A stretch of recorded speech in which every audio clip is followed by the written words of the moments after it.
That's what the sun does.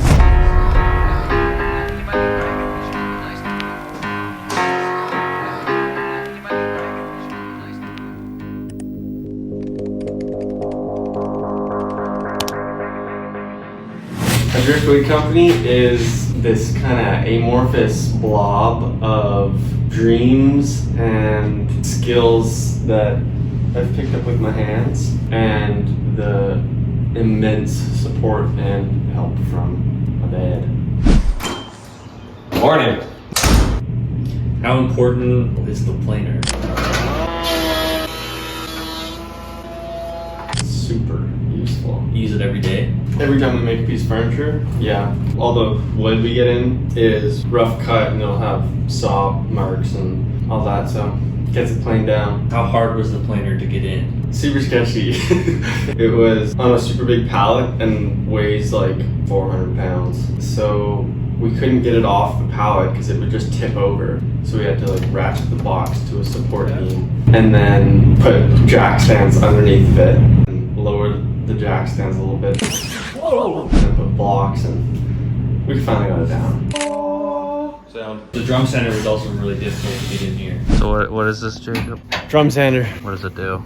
Sands drums. And learning how to use a drum sander was tricky. Yeah, we used it as a planer for the first time. So guys, we have a 14-inch planer and we have a 24-inch drum sander.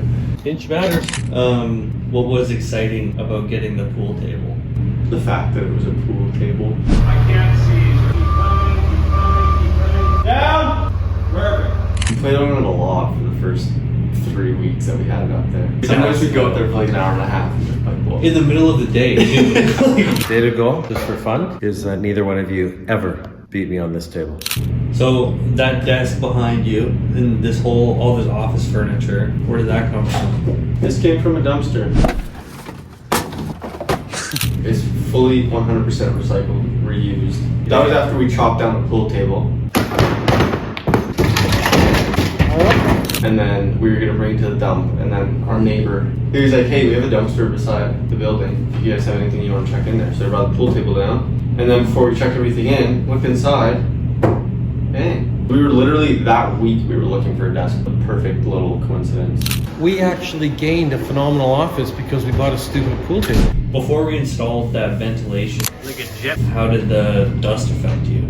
I didn't notice it until I was blowing my nose, and it was like black chunks. I thought I was sick, but it wasn't going away. So getting that ventilation in was huge. Oh yeah, and who is Gilbert the rafter boy?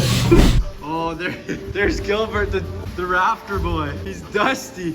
You. Yeah. Go to the rafter boy is this guy that lives up in the rafters. We just slide like little slices of pizza. It's weird, he just never speaks. He just you look like a fucking gremlin up there. Why is the showroom so important? What's your hope with that? To fill it with our beautiful, beautiful product.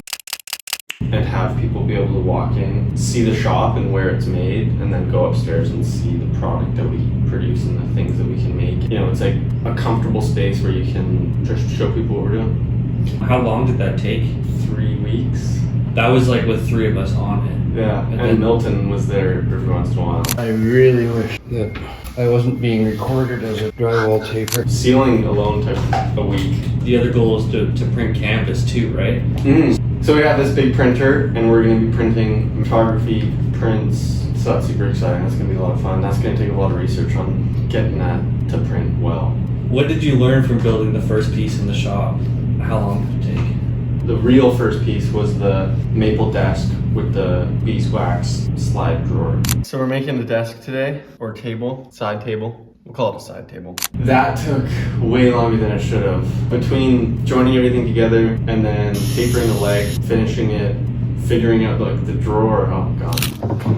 Oh, what the fuck is happening, man? Still not for sale. Where did you get the wood for the live edge table? Oh, the wood was from the guys down the street, Aaron at Carmona. We went in and just kind of told him what we're doing up here. He was super pumped for us and he showed us around. He has this massive, massive shop.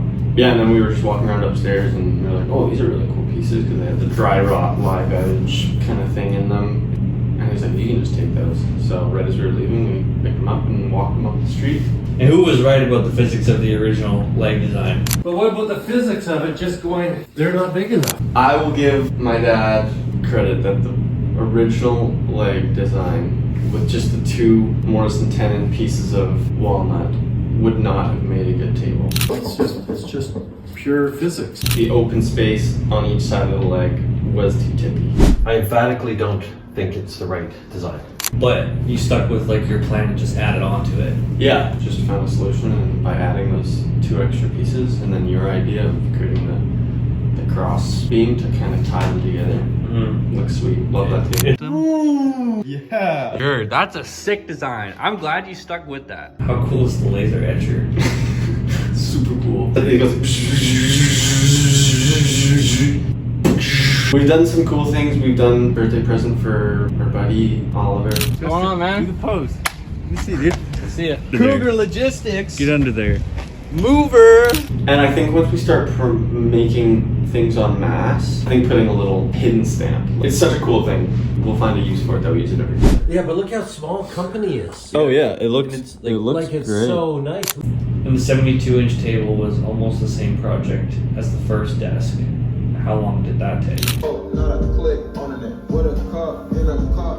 I think I almost did it in a day. I think just finishing it was the second day. The efficiency and just learning the new steps and doing them for a second time cuts the time it takes to actually make the same thing down. It was really well put.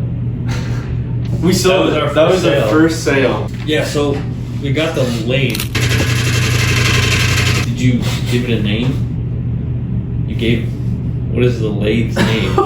I put that in there because we didn't name the lathe, and I wanted my dad and I to say 2 completely different names. Hurdle Guru. And if it falls, just let it fall. Don't try to stop it. Don't get it. Is it scary to use? It wasn't until it was. If anything gets caught or kicks, there's a lot of force behind that thing. What about the logs? What is the thing behind those? We've been kind of playing with the logs and trying to figure out a way to make them pretty. Keeping the lights on project here. I gotta stop talking that way. We're having an issue because we've wet wood. It's a bit moist still. And it's cedar, so it cracks. I think there's a lot of potential with them. So we're gonna figure out how to streamline them and make them the way we want them, but we haven't quite figured that out yet. How did the construction grade lumber work for the 2 dining room tables? Well, they warp because they have moisture in them. So once we joined them together, glued them, when we came back the next day, the whole table had warped. So our solution was to get these aluminum square brackets that we made and then drilled like 36 holes in it to hold 36 screws. Because it turns out we can just use wood with like 8 screws and it pulls it down. So that was that problem solved. So after all those projects, what is the next step? So we're brewing this idea. I mean, it ties into the name super well. Driftwood has this natural beauty because it's been shaped by water and wind and rocks, and it creates these natural sculptures. That's also a really cool piece. Imagine getting a big slab out of that. So the idea is to salvage driftwood, finishing them down like they're a fine piece of furniture and put them upright in these like kind of monolithic sculptures, just kind of showing the art that is in driftwood. What is something that you've learned through all of this? Everything takes longer than you think it's going to take. Go through website. That's an ambitious list. Things take longer than you imagine. Okay, close your eyes and turn away. No. I think the flow of creating a piece is something that you should pay attention to, because at the end of it, there's going to be 6 different things in a project that didn't go the way you wanted them to. Oh, Jess, come. Things work out, so just kind of let them happen as they go. Don't beat yourself up when you make a mistake, because it happens. Know what I say?